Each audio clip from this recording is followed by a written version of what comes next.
Welcome back to the Lydia McGrew channel. I'm continuing today to talk about source reliability. Last time I gave a rather geeky, probabilistic analysis of the concept of source reliability in terms of what I called a Bayes factor. You can go back and watch that video if you're interested in that.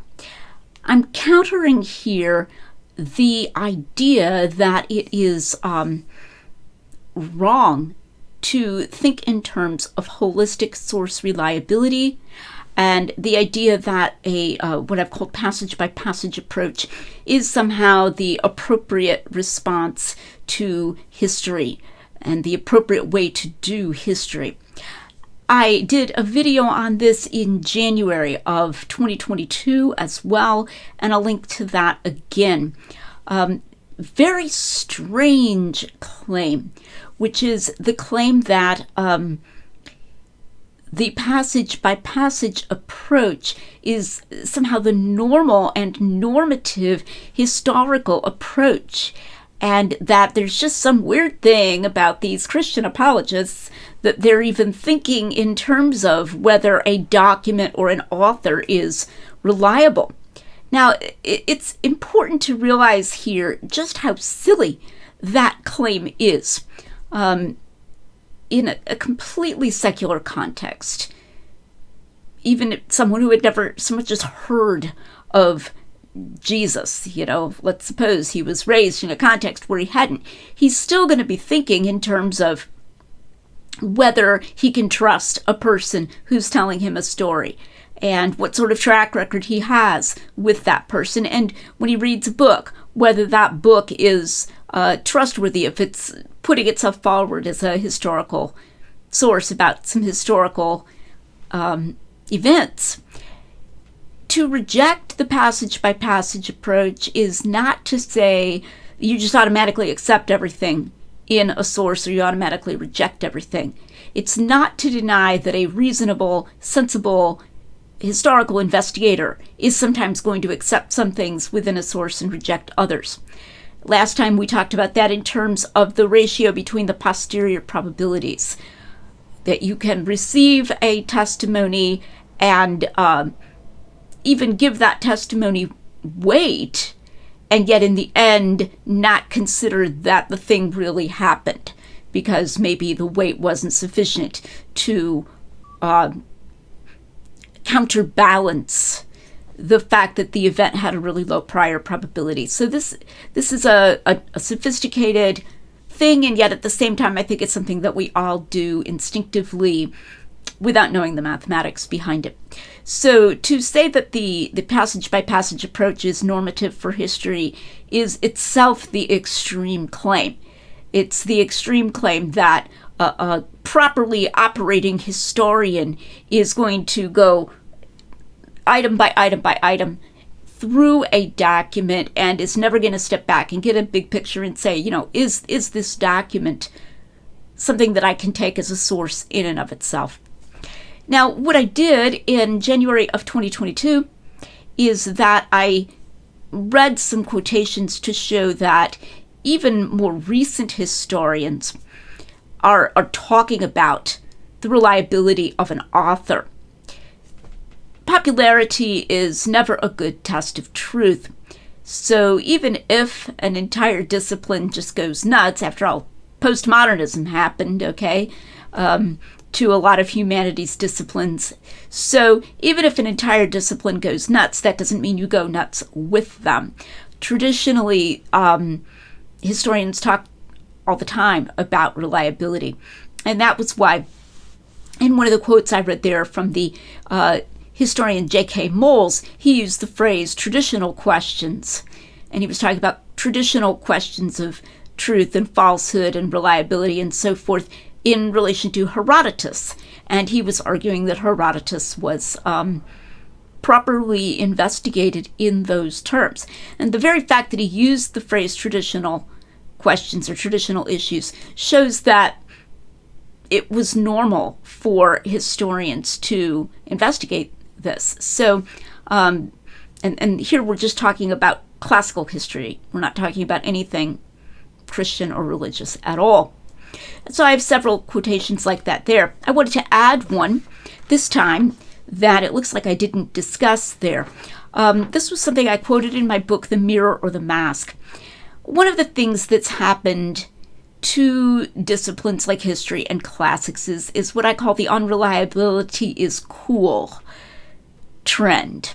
Okay, so this is the idea that yes, you know, some of these ancient documents are unreliable, but we shouldn't use negative words for that. We should just say, hey, they're just ancient-y, and that's kind of nifty and cool, and it would be our modern hang-up to be bothered by this and so forth. Richard Burridge, a classicist, is fond of saying silly things like this, like the negative connotation of fabrication is modern. Burridge literally says that. I have an entire chapter in The Mirror of the Mask called Let Ancient People Speak for Themselves, where I show that that is actually itself an anachronistic understanding, and that ancient people were actually very interested in literal truth, and Burridge is just completely wrong. But in a sense, by using modern examples, you know, like late 20th century to the present examples, I'm almost making things more difficult for myself because of this thesis that unreliability is cool. The kind of, more trendy idea that we shouldn't be hung up over literal truth. I sometimes think of it as soft postmodernism. You know, it's not completely Derridian. It's not completely postmodern, like, you know, truth is meaningless or whatever, but it just says, you know, Zen-like things like, there are deeper and higher truths that we need to be more interested in than boring literal truth and so forth. But even within that context, you still find historians thinking in terms of whether a document is getting things literally right or not, whether a author, so even an ancient author, is getting things literally right or wrong or not. It's really just a matter of, you know, how we should feel about that, you know, if he doesn't. So I wanted to use this example. This is from a book called Latin Historians, by Woodman and Kraus, and they're talking about a rather dull issue, unless you're a classicist, concerning the trial of a man named Piso for murder and when it took place. An inscription emerged that made some historians decide that the ancient historian Tacitus had changed the date, what I would call dyschronological narration that I've defined elsewhere in his story, and that he had made the trial of Piso appear to take place earlier than it had really taken place, about 6 months, 7 months, something like that, earlier. And that was the thesis. Now, in The Mirror or the Mask, I agree with those historians who said that Tacitus didn't, and I examined the details of the argument, and I show how weak the argument is that Tacitus dyschronologically moved the date of that trial. It's very weak, and even one classicist named Mellor appeared to change his mind over a period of about 10 months, where earlier, 10 years, I should say, over a period of about 10 years, where earlier he was saying, oh, Tacitus changed this, and he used some of these trendy phrases, you know, about teaching a deeper moral truth, and then he didn't even bother to say what deeper moral truth it would teach to move Tacitus, for Tacitus to move Piso's trial, because there isn't one. Tacitus doesn't even try to teach some deeper moral truth with this, but, you know, he was just doing this unreliability is cool thing and thought that Tacitus had done it. And then about 10 years later, he was outright saying the trial took place at the time when Tacitus implies that it does, and he was even accounting for the inscription in a way that you might call harmonization, very, very reasonable. In fact, there wasn't even really an apparent discrepancy there. So I go into all of that in the book. But I give a quotation from Woodman and Kraus, who think that Tacitus did move the trial. So again, this is not a quotation from people who agree with me. It's a quotation from people who disagree with me. But notice what they say. If the trial did indeed take place towards the very end of the year, some generally held and basic assumptions about Tacitian narrative require overhauling. Such an overhaul is a problem for those scholars who believe that Tacitus' analytic scheme orders events as they occur. For this video, here's what I want you to notice about that quotation. Kraus and Woodman are making it clear that historians are talking about whether Tacitus is reliable on matters of chronology. What they're saying is that it was assumed, it was common, and they talk about these generally held assumptions about Tacitian narrative. Okay, so that it was widely held. This is in 1997, by the way. That Tacitus was reliable on chronology. And then they're saying, okay, here's this inscription. We think that means that Tacitus changed the date of Piso's trial by about 7 months or so, and that's going to require us to rethink these widely held assumptions about Tacitus' chronological reliability. The point I'm making here is that that's even a topic of argument, and that historians, still in 1997, were concerning themselves over and were holding widely that Tacitus was reliable concerning chronological matters. You see what my point is here? There was no, discovery or, new planet or something that caused them to say, now we realize that we must do everything by the passage approach, and everything has to be separately confirmed, and we shouldn't even be talking about the topic of whether Tacitus' analytic scheme is chronologically reliable or not. That whole topic is out to lunch.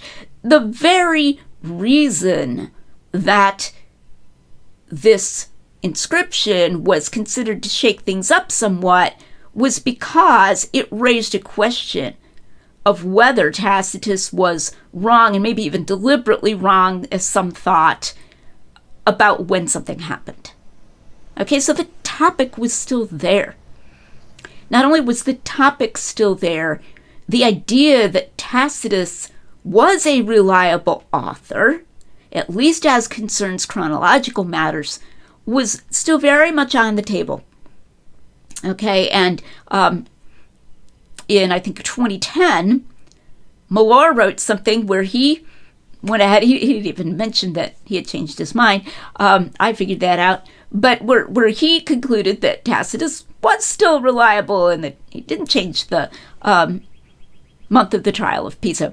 So this is contemporary, relatively contemporary evidence here, even from a time period when this unreliability is cool idea was there and was sort of the new hotness, showing that the concept of an author's reliability, which is a more holistic concept, was still very much in play in the historical field, which makes sense because it's really indispensable unless you just want to despair and become completely skeptical about the possibility of doing history at all, because the passage-by-passage approach is way too limiting. It's going to make things very difficult to learn, and in fact, it's unnecessarily limiting. It's unreasonably limiting. So that was not the default. So I wanted to bring this up in this shorter video to just kind of add to the overall case against this idea that normal historical practice is passage by passage. That's actually not true, either as a matter of normative historical practice or as a matter of actual historical practice, even in the contemporary time period. Okay, I hope this has been helpful, and I hope you'll come back next time. Please be sure to like and subscribe and hit all those buttons. And remember that this material is also available on Anchor as audio only. Thanks again to Testify, Eric Manning, for doing that posting for me. I couldn't do it without him. So he's just very helpful there. I didn't even have to worry about it, and just keeps up with posting that. Thank you again for watching. I'm Lydia McGrew.